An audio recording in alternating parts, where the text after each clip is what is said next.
Harish, the best academy. Hi friends, welcome to Harish academy.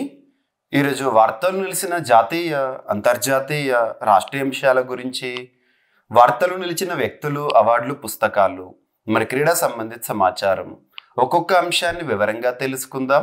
ఈరోజు మన first topic వచ్చేసి ఈరోజు February 2 వరల్డ్ వెట్లాండ్స్ డే. పోటీ పరీక్షలకు ప్రిపేర్ అవుతున్న ప్రతి ఒక్క అభ్యర్థి రానున్న పోటీ పరీక్షలను దృష్టిలో ఉంచుకొని ఈ 2025 ఇయర్కి సంబంధించి డేస్ అండ్ వాటికి సంబంధించి ఇంపార్టెన్స్, థీమ్స్ ఏంటి, వీటిపైన ఫోకస్ చేయండి. అందులోనూ కొన్ని ఇంపార్టెంట్ డేస్ ఉంటాయి, ముఖ్యంగా పర్యావరణానికి సంబంధించి. ఇక్కడ అబ్జర్వ్ చేస్తే వరల్డ్ వెట్లాండ్స్ డే కానివ్వండి, ప్రతి ఏటా June 5 ప్రపంచ పర్యావరణ దినోత్సవం కానివ్వండి, ఇటువంటివి ఖచ్చితంగా చూడాలి. సో ఇక్కడ 1971 సంవత్సరం ఇయర్ గుర్తుంచుకోండి. February 2 1971 February 2 ఆ రోజున రామ్సర్ అనే ఒక సిటీలో, రామ్సర్ అనే ఒక పట్టణం, ఇది ఎక్కడ ఉంది అంటే ఇరాన్ దేశంలో ఉంది, ఇరాన్. సో రామ్సర్ అనే ఒక పట్టణంలో, రామ్సర్ సిటీలో ఒక కన్వెన్షన్ జరిగింది. ప్రపంచవ్యాప్తంగా చిత్తడి నేలల సంరక్షణపై జరిగిన ఒక కన్వెన్షన్.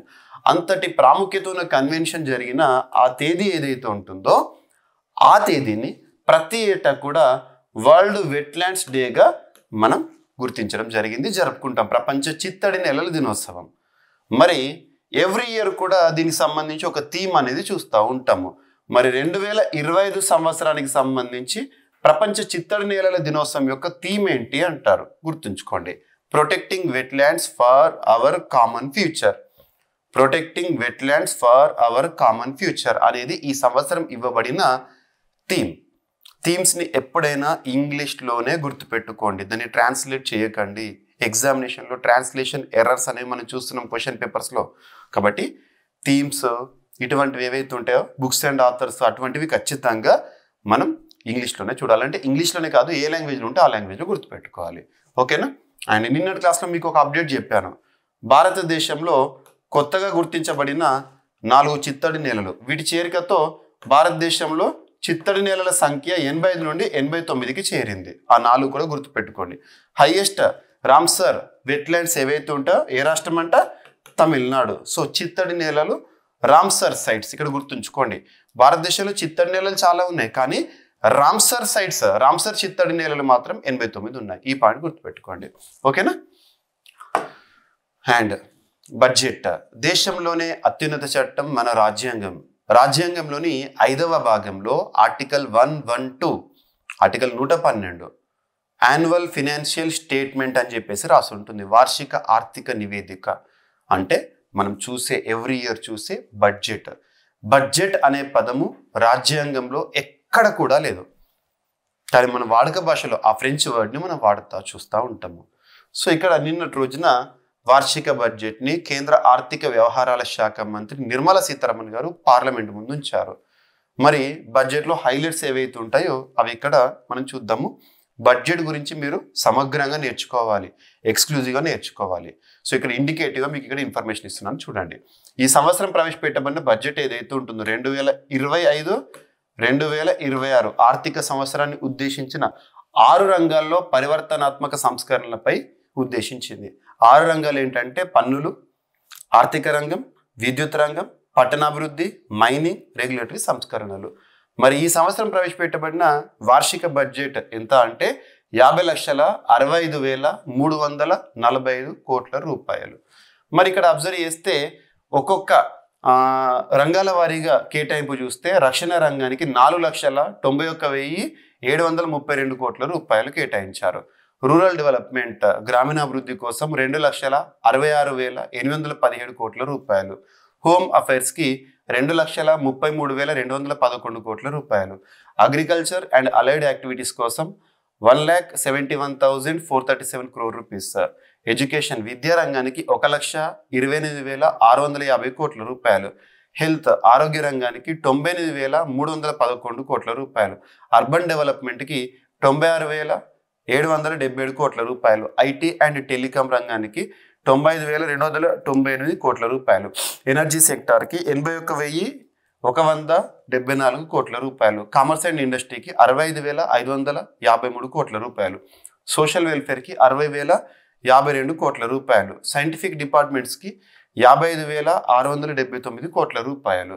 సో ఇందులో రూపాయి ఎలా వస్తుంది, రూపాయి ఎలా పోతుంది అవి కూడా మీరు చూడండి ఖచ్చితంగా. How rupee comes, income tax 22%, అంటే ఒక రూపాయి 100 పైసలు లేదా 100% అనుకుంటే 22 ఏమో ఇన్కమ్ ట్యాక్స్, యూనియన్ ఎక్సైజ్ ఏమో 5%, జిఎస్టీ అండ్ అదర్ ట్యాక్సెస్ ఏమో 18, కార్పొరేషన్ ట్యాక్స్ వచ్చేసేసి 17.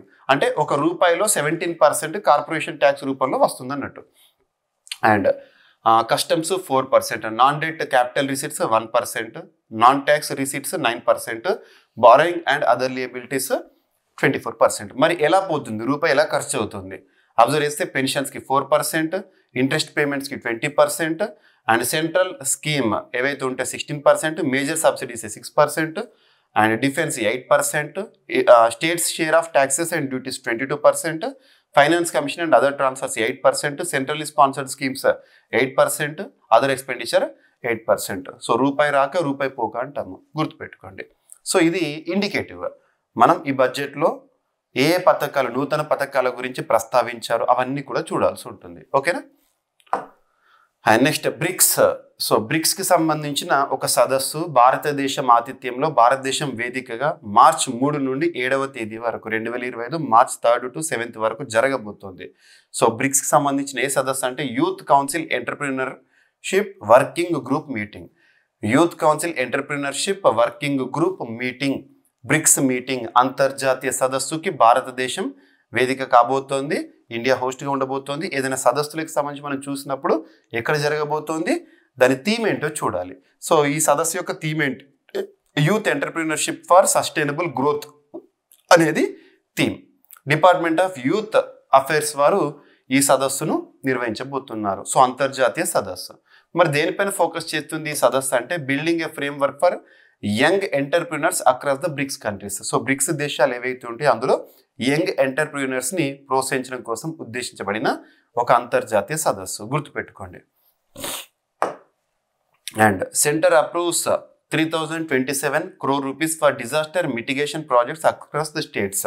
ఇటీవల ఒక హై లెవెల్ కమిటీ, హోంమంత్రి అమిత్ షా గారి ఆధ్వర్యంలో పనిచేసిన ఒక హై లెవెల్ కమిటీ భారతదేశంలో విపత్తుల నిర్వహణ కోసం, విపత్తులకు సంబంధించి ఖర్చు చేయడానికి, మిటిగేట్ చేయడానికి ఎంత మొత్తంలో, అన్ని రాష్ట్రాలు ఎంత మొత్తంలో ఖర్చు చేయడానికి అప్రూవ్ చేస్తారట అంటే 3,027 కోట్ల రూపాయల డిజాస్టర్ మిటిగేషన్ ఫండ్ని రిలీజ్ చేశారు, గుర్తుంచుకోండి.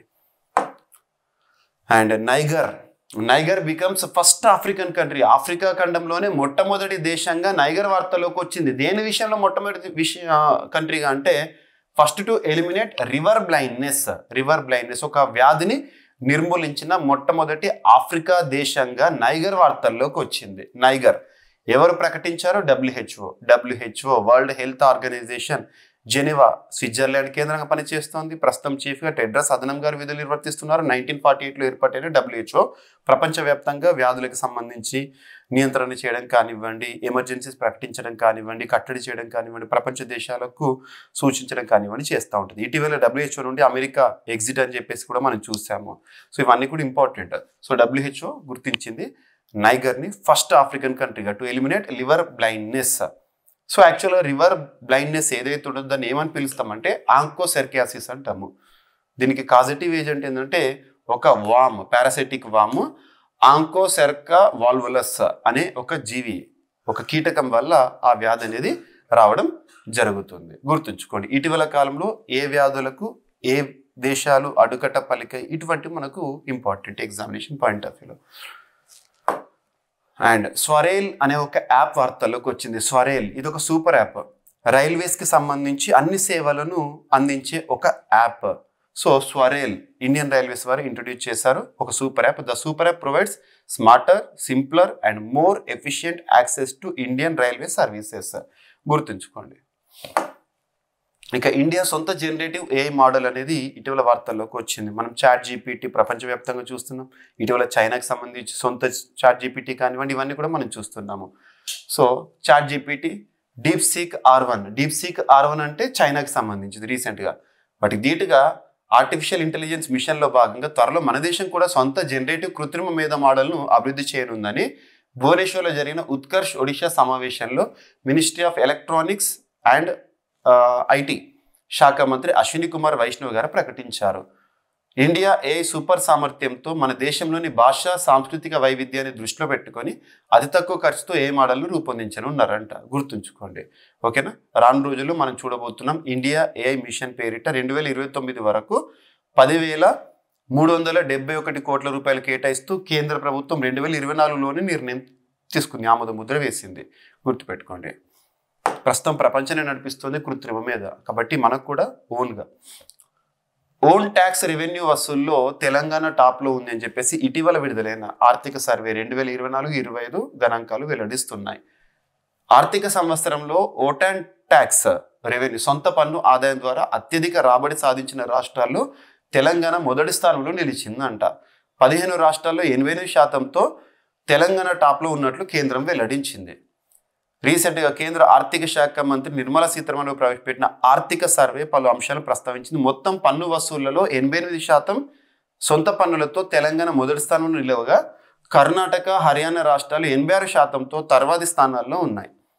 2024 ఏప్రిల్-నవంబర్ మధ్యకాలంలో కేంద్ర గ్రాస్ ట్యాక్స్ రెవెన్యూ రాష్ట్రాల ఓన్ ట్యాక్స్ రెవెన్యూ పోల్చదగిన వేదంతో పెరిగినట్లు తెలిపారు. గుర్తుంచుకోండి, తెలంగాణ రాష్ట్రంలో పేదరికం తగ్గింది అని చెప్పేసి ఆర్థిక సర్వే చెప్తున్న వాస్తవాలు. సో ఇక్కడ అబ్జర్వ్ చేస్తే రాష్ట్రంలో నిరుద్యోగ రేటు తగ్గుతోందని కేంద్ర ప్రభుత్వ నివేదిక ఎకనామిక్ సర్వే వెల్లడించింది. రాష్ట్రంలో నిరుద్యోగ రేటు 2023-24 జనవరి-మార్చిలో 8.8% ఉంటే 2024 సెప్టెంబర్ నాటికి 6.6% తగ్గిందని సర్వే తెలిపింది. ఇక జాతీయ లేదా దేశంలో నిరుద్యోగ రేటు జాతీయ సగటు కంటే ఎక్కువగా నమోదైన రాష్ట్రాలు జమ్మూ కాశ్మీర్ మొదలు పెట్టుకోండి.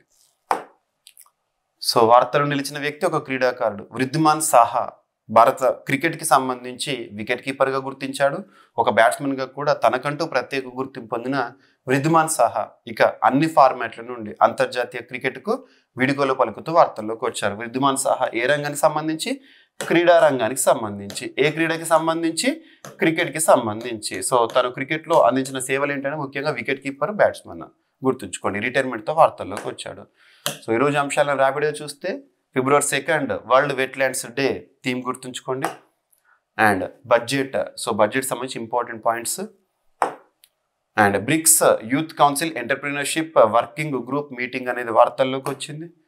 సో కేంద్ర ప్రభుత్వం ఆమోదించిన disaster mitigation fund. And Niger becomes first African country to eliminate river blindness అని చెప్పేసి. స్వరేల్ అనే ఒక సూపర్ యాప్ రైల్వేకి సంబంధించి. ఇండియా సొంత జనరేటివ్ ఏఐ మోడల్ని తయారు చేస్తుంది. ఓన్ ట్యాక్స్ రెవెన్యూ వసూల్లో తెలంగాణ టాప్ అంట. రాష్ట్రంలో తగ్గిన నిరుద్యోగము. అండ్ వృద్ధిమాన్ సాహా క్రీడకు వీడుకోలు పలుకుతూ క్రికెట్ క్రీడకు వీడుకోలు పలుకుతూ వార్తల్లోకి వచ్చాడు. సో ఇవి ఫ్రెండ్స్ ఈరోజు వార్తలు నిలిచిన అంశాలు. మిస్లేనియస్ అంశాలను మిగిలిపోతే రేపటి క్లాస్లో జోడించి మరొకసారి నేర్చుకుందాం. రేపు కలుద్దాం. Thank you.